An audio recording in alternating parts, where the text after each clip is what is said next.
Good afternoon. This is Laura Madsen with Lancet Software, and we are having a webinar today, our second in a series for our healthcare business intelligence success. And today we're going to be talking about leadership and sponsorship.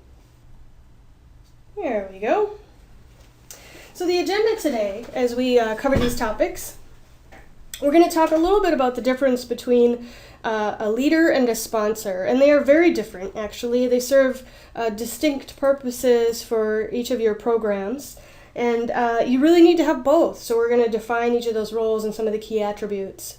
We're going to talk about the importance of executive support. We're actually going to look at a couple of case studies of companies that I've worked with that have gone through different variations of sponsorship and look at some of the key attributes of those programs and what happened and what went well and what didn't go well and what we can learn from that.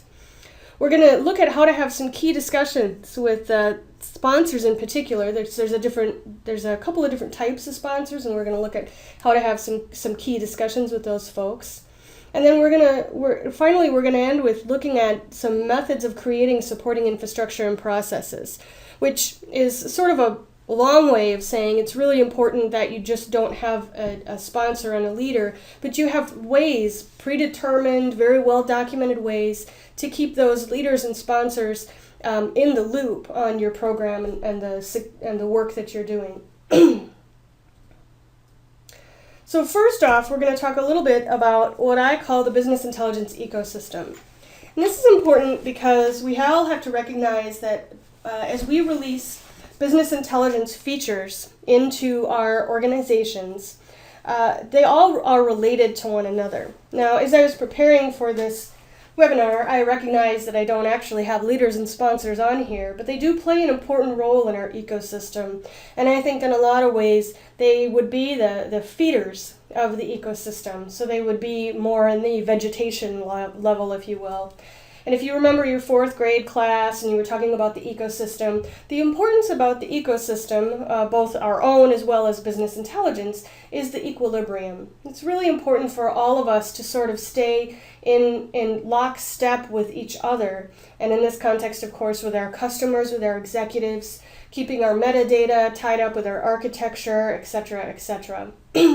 And leaders and sponsors are an important aspect of this ecosystem because they help keep all of these aspects in check, right? They help keep the customers in check, the users in check, all of the reports and analysis that are created as a result of this data in check. And so leaders and sponsors keep this equilibrium balanced. So let's talk about a leader versus a sponsor. So when I talk about a leader in this context, I'm really talking about the person that is responsible for your BI program. So I'm going to call them Director of Business Intelligence, VP of Business Intelligence, Manager of Business Intelligence. Doesn't really matter their title. But at the end of the day, they are the buck stops here person for the success of business intelligence in your organization. Some of the key attributes from my perspective: I believe that this person needs to have very much a visionary perspective of what business intelligence can do for your organization, and be really passionate about BI and the value it can provide, excuse me, the value it can provide to your organization. They should be pretty well respected throughout your company. The fact of the matter is, business intelligence can create a lot of questions throughout your organization. New data is coming, new systems are coming, people are being asked to do a lot of things in your new process. They're being asked to define data, identify good data quality standards, and this person really has to continue to pull these disparate groups together, asking them lots of questions, getting their feedback, and still trying to provide content out to them in a reasonable time frame. So this person really has a visionary and passionate, but also everyone really needs to respect them and understand the process that they're going through in order to get a BI program defined and up and running. Excuse me. The next thing I identify is that they need to be able to provide coverage for the team, and this can be thought of in a couple of different ways. Number one is the sort of the traditional sense of coverage, right? This idea that a leader should be able to step into the role of their staff if needed, and at least explain something or fill the gap, if you will. But there's also another very important aspect of coverage that I think is important, and that is this idea that any manager, any leader in a on a team is the buck stops here person. So in a lot of ways, they are a buffer between the executives and the BI team. So the BI team can stay head down and deliver the content that they're trying to deliver. Sort of this analogy that the BI leader stops the stuff from rolling down the hill, if you will. But that is critically important because as these programs progress, there's going to be ups and downs. And things will start to come at the BI team at a really rapid rate. And the important thing is for this BI team leader to be able to prevent all of that disruption to the BI team so that they can stay focused. And at the end of the day, this leader really needs to be able to drive. They need to be able to lead, right? And just another way of saying they're going to be a leader. But to be able to drive home the importance of business intelligence, the process in which you're following, all the tasks that are going to happen, when they're going to happen, who's going to do them, and identify the deliverables for success. Excuse me. So it's very important for that person to be able to drive all of that content home and be very clear about that.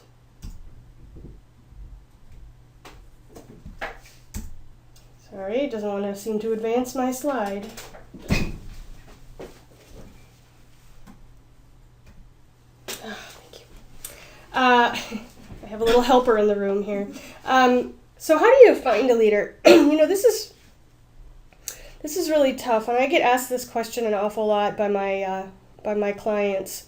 They come to me, they know business intelligence is important, they don't really have anybody that they've identified in their organization, and they want help in identifying some of the key attributes or who should or who could, and they often ask me these questions about, how do you find a leader that can be all those things that I just talked about, visionary and passionate and drive home and provide coverage for the team. And so, in my opinion, it would be ideal to find somebody that exists as a leader for BI in your own organization. There's lots of reasons for that. I think one of the biggest reasons is that they understand the culture, they know how your organization works, and they're able to navigate through some of the through some of those key things that will naturally occur because they have experience with some of the team members already.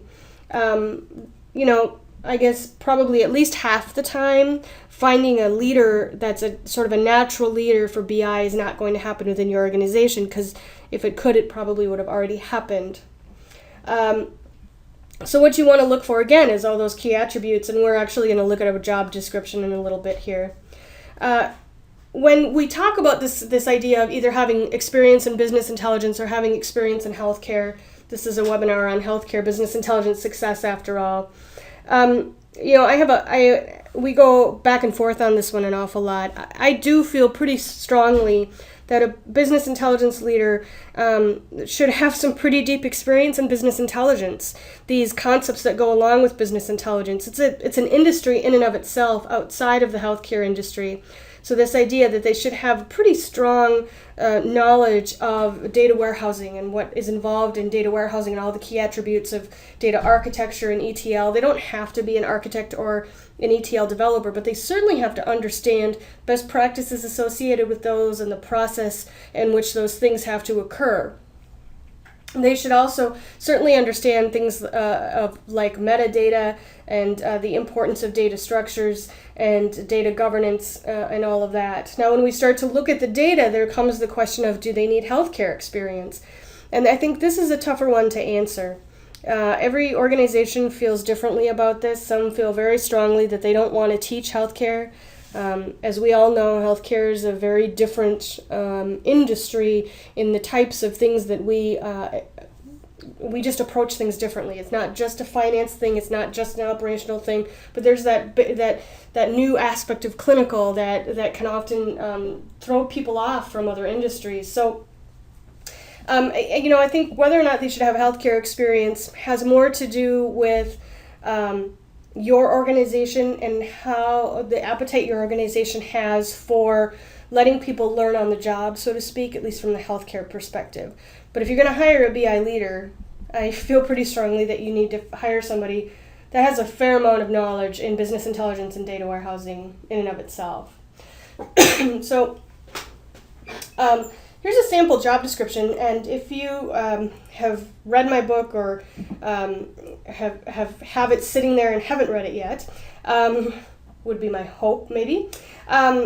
There is a job description for a number of key roles for any business intelligence program, but I do call out specifically a job description for a business intelligence leader in a healthcare organization. Here's some of the key responsibilities that I believe this person should have. Certainly they're going to own or direct this BI strategy. Here I talk about architecture in this context, but they're also responsible for the budget.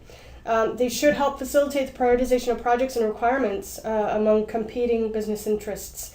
Now, this is something that the business intelligence leader doesn't do directly, but as you notice, they facilitate it, right? So your executives or your executive committee should be really driving the prioritization of those projects. They certainly oversee the program, the project managers associated with the program, any architects or specialists. Probably one of the biggest aspects of a business intelligence leader responsibilities is they establish the standards for technology and the business processes, which is critically important, particularly as you're starting. If you already have a program that's up and running, this becomes less important. But if you are just starting, the importance of establishing standards and methodologies for both the technology and business processes is something that's critically important for a BI leader to be able to do. And of course, finally, they have the ability to interface with business sponsors and the steering committees that help lead and direct a lot of the BI activities. So that's what a BI leader does. I think one thing, and I say this to my clients all the time, the only thing I can promise you as you begin your journey down business intelligence or continue your journey down business intelligence is that there will be problems that come up. There are always challenges, obstacles, issues that arise, and I've done countless BI programs, and it never fails to surprise me that every time I run into issues and challenges and obstacles, I think one of the key attributes of a business intelligence leader is that they provide that bridge over those obstacles. In this visual, you see a bridge over troubled water, so to speak. But it is important because it's the bridge analogy in two ways. They bridge the troubled waters, so to speak, the obstacles. They keep calm and carry on. But the other thing is they really bridge the gap between IT and business. And they should have that, that ability to sort of go back and forth between the two and help each of those organizations in an independent way be themselves, but also have this ability to translate between the two, because strength comes for a BI program. Strength comes when an IT and a business team come together and collaborate really, really well. So that's a leader at a high level. So let's talk about sponsor and how we differentiate between that, a leader and a sponsor. One of the key attributes of a sponsor, and these are very different from leaders, but sponsors have something to gain. So you are either an executive sponsor or maybe an indirect sponsor. But the important thing is, you know that the information that your organization has can help you do your job better, or it can help your staff do their job better. But you know that is important, and it's important to you, and it drives your support of the BI program. As a sponsor, you should be willing to talk to other folks about BI, right? You should be sort of preaching the word, so to speak, going out to the departments that don't know what BI is or how important it is, and start talking to them about what it's going to do for you in the long run and how important it is, and to garner their support. You should have the ability to articulate, or sponsors should have the ability to articulate the value of data to others. and not in terms of data terms, right, but in terms of a business person's day-to-day job. We all have 100 examples of how in healthcare our clinical quality groups spend 90% of their time just running reports, not even looking at them or evaluating them or using that data to drive business process changes in our own organizations. What we want to talk about is how we're going to make your job better. Not that we're going to reduce jobs or create efficiencies necessarily, but how we're going to make it easier for you to do the job that you're there to do, how data can drive your organization from going from decision-making by gut to decision-making by data. And the sponsor should be able to articulate that very well. And at the end of the day, a sponsor really does support the work that it takes to do business intelligence well. And this is probably the most difficult part for most executive sponsors. The work of business intelligence, the actual work, what we often refer to as the below the waterline work. So the architecture, the ETL, the talking of data definitions, the pulling data out of source systems, the data profiling, all that stuff that business users never see, but sponsors have more exposure to. It's really hard to not just say, as a sponsor, it's really hard not to just say, you know what, it can't be that hard, let's just do it. And sometimes it really is that hard, and there are barriers, that are just exist naturally, as part of the nature of the work. So as executive sponsors, it's really important for you as an individual or you as a group to say, you know what, I'm not gonna simplify this work. It does take a lot of effort to make sure that we do business intelligence and we do it well. And I'm going to support that work of the team and let the team do what's necessary to do the work really, really well. And we all want it done fast, and that's okay. We should absolutely push for an aggressive time frame, but just as a sponsor, make sure that the team knows that they have your support in making sure that you deliver what should be a very high quality product.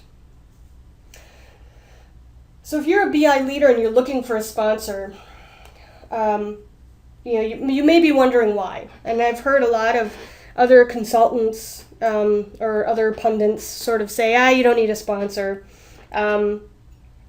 So I'm going to talk a little bit about why I feel like sponsorship is critical, and then I'm going to give you a couple of case studies.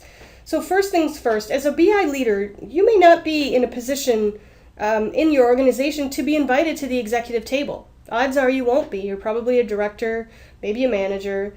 And let's be honest, where decisions are made are around an executive table. Whether or not you receive budget or resource support often happens during these conversations.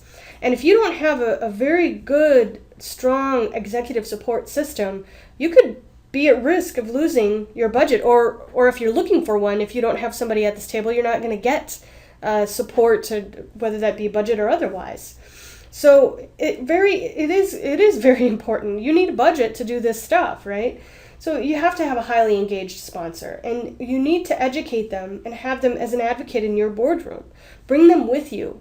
Just because, maybe they're a chief operating officer and they don't really deal with this kind of stuff. That's okay. Still, there's an opportunity to educate them about how business intelligence and information can change the way that they do their own work. I promise you, every executive in the world is going to respond to the idea that there's an efficiency opportunity with business intelligence because they're just as busy as everybody else, if not more. So educate them so that they can be an advocate in the boardroom. And finally, it should be your responsibility as the BI leader to make sure that your executive sponsors are in the loop. And really, I recommend that you don't rely on other people to do that for you, even though it's really tempting. But communication is critically important between the leader and the sponsor in this context. And you should be doing that work, making sure that those executive sponsors clearly understand what you're doing, where you're at, any issues that you're having, and any assistance that they can provide. So a couple of case studies. These are all organizations that I've worked with over the years. And this first one is, I call them the have-nots. So I got this call in January one year, and the original request was, geez, we're having some technology questions. We're not sure what platform to to go with. They wanted to consolidate their technology platform, and they wanted some of my advice. And so I went there and I walked into to this person that was responsible for the BI group now, and she shut the door and she said, okay, so she told me the real reason I was there was because she had just acquired the BI team, and the BI team was very upset. They had gone through a lot of changes in the previous 18 months, and the whole thing about consolidating a technology platform was actually the real reason why. And when essentially what happened was, about 18 months or 2 years before I got there, this group had an incredibly strong enterprise data warehouse team. They had an architect, they had business intelligence analysts,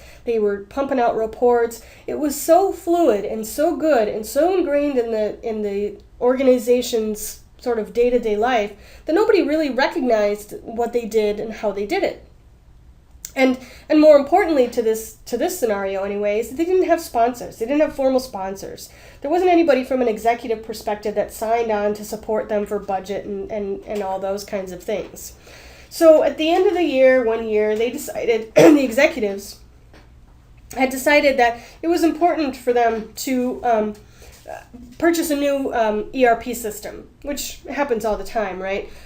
The important distinction with this ERP system is that when they made that decision, they decided to use the CAN data warehouse that came with that ERP system. And the BI team was very, very upset because they had worked a very long time creating a very standard EDW that worked very well. And now the executives are saying not only did they not care about that, but they wanted to take this CAN data warehouse that likely wouldn't work out of the box and use that instead. The team was furious. They tried to make their point heard, but the executives went ahead because they didn't really understand the full impact of the decision. And 2 years later, the BI team was completely fractured. Most of the people that had led it had quit and went somewhere else because they couldn't be convinced. They couldn't convince the executives not to make this decision. And the BI, the EDW fell apart and business intelligence fell apart, and everybody's sort of scratching their head outside of the BI team because all of a sudden their reports went away and they couldn't get the information that they were very used to getting. So the original call about consolidating a technology platform was actually a sponsorship issue at the end of the day. So here's the important lesson for those of you, if there's any of you out there today that maybe are in this situation where maybe you acquired a business intelligence group that was just humming along before you got there and you don't have to worry about it and blah, blah, blah. I really do think that when you talk about sponsorship, formality counts. So in other words, it's important for you to identify a formal sponsor. Even if you literally go to that person's office, you shake their hand and you say, "Will you be my executive sponsor?"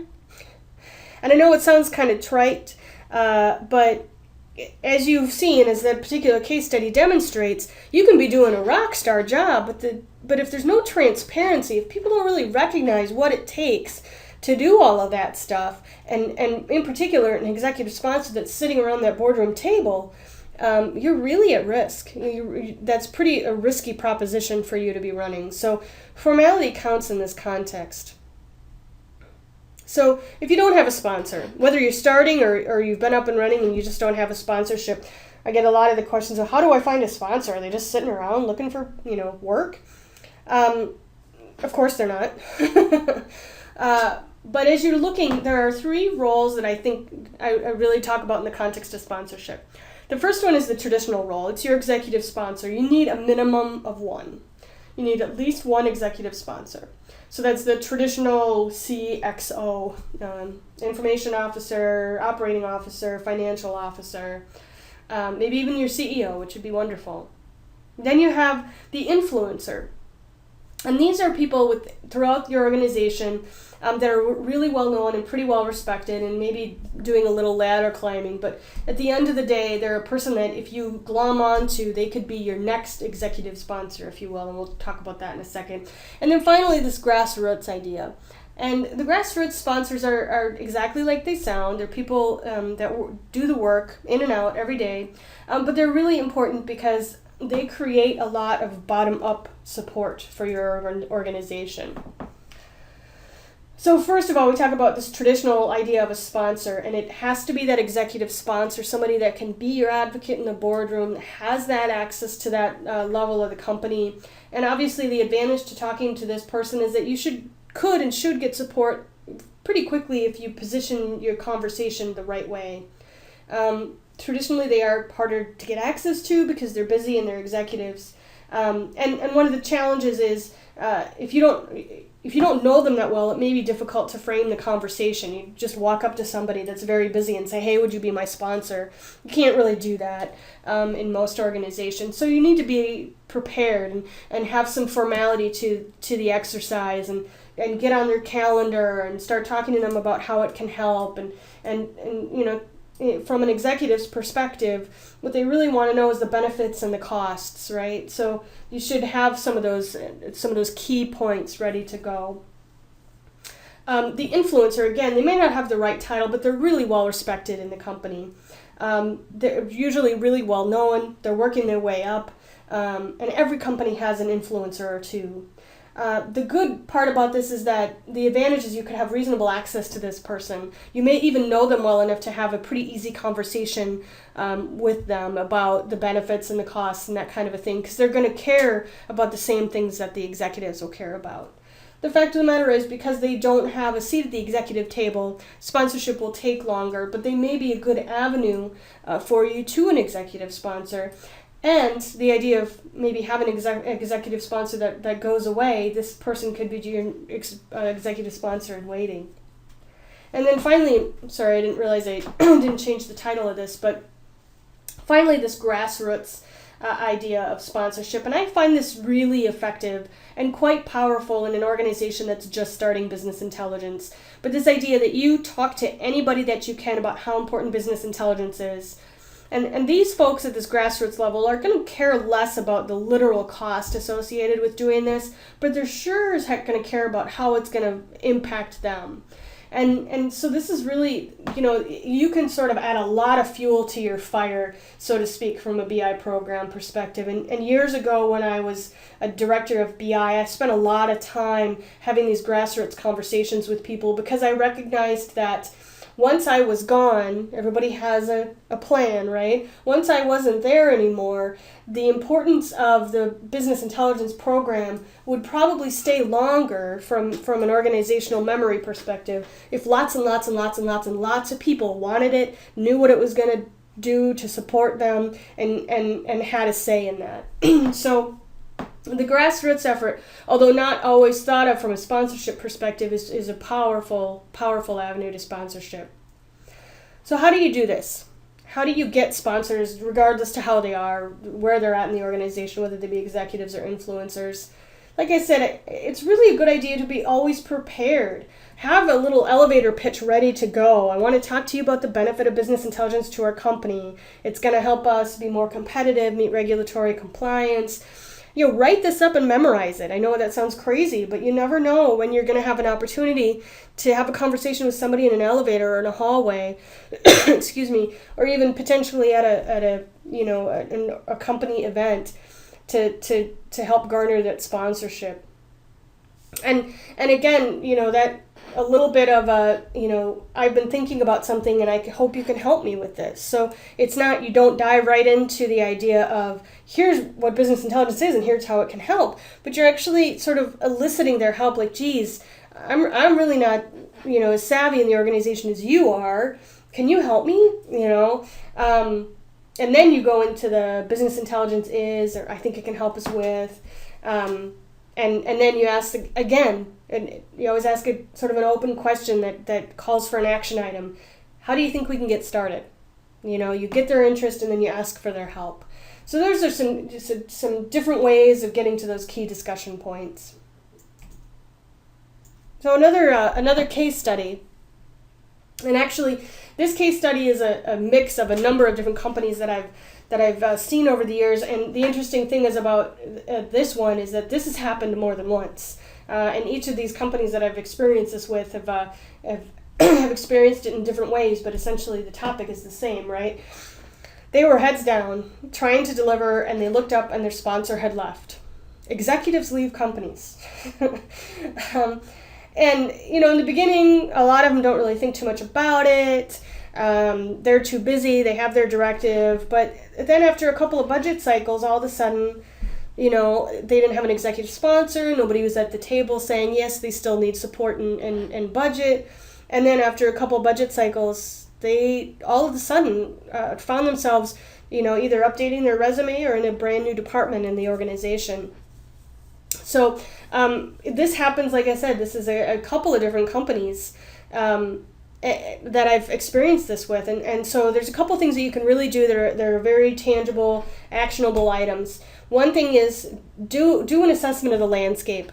From a sponsorship perspective, if you've ideally before your sponsor leaves, but certainly immediately afterwards, look at the architecture of your executive table. See who might have the most to gain. Look for influencers throughout the organization. Is there a lot of cultural shift that's happening? You have to be really savvy about that. If your sponsor is still there, ask them for help. Ask for advice. Ask for them to tell you who they think would be, the best person to take over their sponsorship. And potentially even ask them to go to that person themselves, right? And ask for as a support in taking over that particular role that they had as your executive sponsor. Do that as soon as you hear about the sponsor leaving or maybe even before. Look to your executive committee. So you should have a steering committee or an executive committee that's helping guide you, direct you, prioritize your work. So if you follow best practice, you're going to have that, and it will likely function as both your data governance and your IT portfolio or BI portfolio management. And rely on this group during this time, because you should have, at a minimum, influencers in there, if not maybe another executive or two. Just lean on them. Ask them, ask one of them to take over as the executive sponsor, or bring the issue to them as a team and ask them, to help from a sponsorship perspective if somebody would volunteer to be a sponsor. It's really important to jump in there right away. One of the most important factors to this, is that you should never rest on your laurels.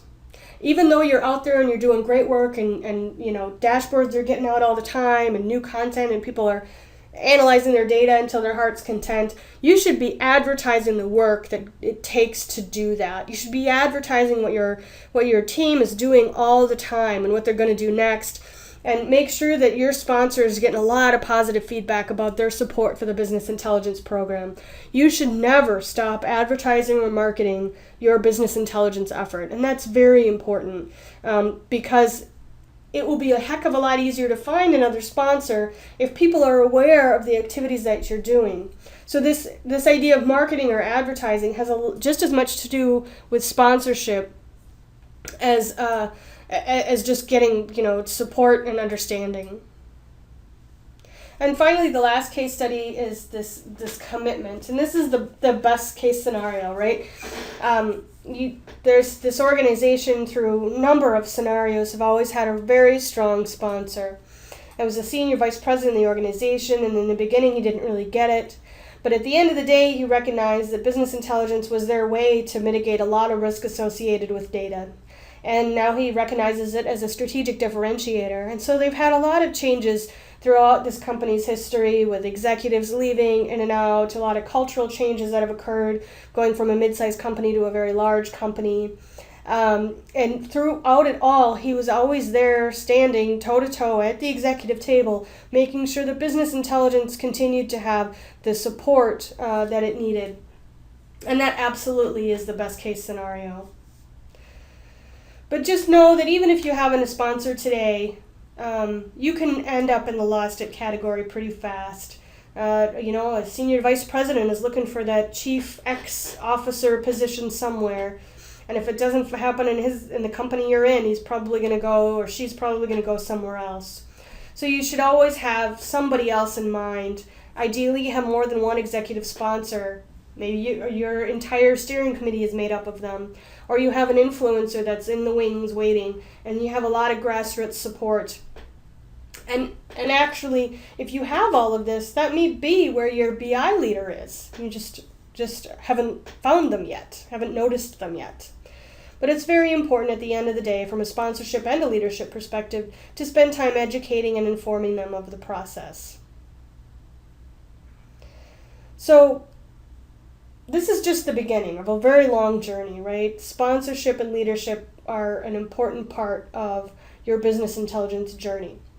As we've talked about, there's more than one way to find a sponsor, but that sponsor and the leader really need to be ready to go to bat.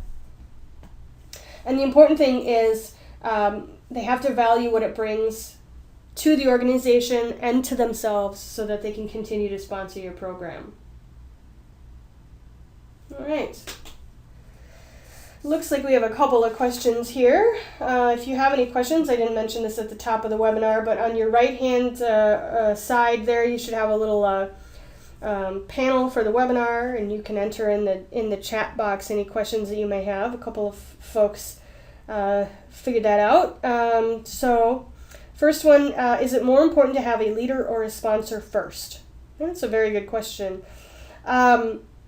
If it's easy to find a leader, if somebody sort of naturally comes to the forefront, you can have that leader be one of their number one jobs, essentially, is to garner support.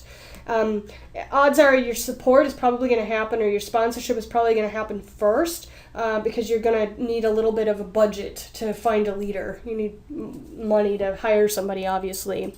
And sponsorship can happen at any time, and anybody can be doing sponsorship, right? It doesn't have to be the BI leader. It can be anyone in your BI team that can be going out, talking to the grassroots folks, having conversations with influencers, even having conversations with executives to make sure that everybody supports the organization.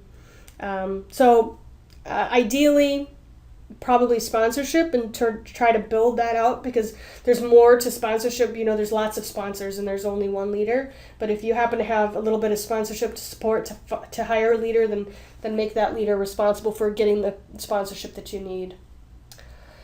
Okay, it sounds like leadership and sponsorship are fluid.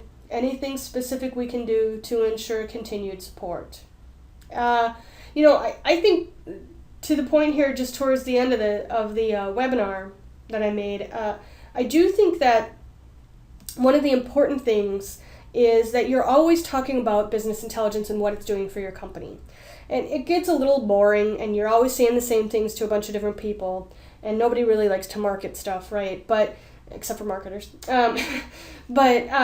It's really important to make sure that a lot of people understand, even if they're not sponsors, understand what the BI team does and how they do it and how important that process is for the company. And I think, from a sort of flow perspective, if you will, this idea, as you said, that leadership and sponsorship is fluid. It certainly is, and organizations are really fluid, right? But if you are always out there and you're always advocating and you're always talking about what the BI team is doing and how they're doing it, I think that's a really great first step towards making sure that fluidity is more in your favor. Okay, the last question here. Is there a traditional background for a BI leader? In other words, either coming from the business or IT? I do get this question a lot, and I don't, okay, so if we did a survey, I'm sure at least 75% of the time, what I find is that the BI leader either comes from IT or still in IT. I don't see it a lot coming from the business. Ideally, actually, the business would be a great spot to find a business intelligence leader, because you need a lot of depth in that business concepts, right? You need to understand what the business is in order to deliver really good business intelligence. But the fact of the matter is, a lot of the basic concepts of BI happen on the EDW side, which is almost always in IT. So a leader for BI usually at some point in their career has spent some time on the IT side delivering that, understanding that in more depth. So a traditional background for a BI leader is generally from the IT side, specifically the data warehousing side. But I wouldn't rule out, hiring somebody that's more from the business side. That's generally very savvy about BI because they have that depth of understanding of what the business does. Okay. Well, that's all the questions I see, and my email's there. If you happen to think of anything and you want to drop me a note, I'd be happy to answer those questions for you directly. And next month, we'll have another webinar in our series on healthcare business intelligence. So thank you very much, and have a great weekend.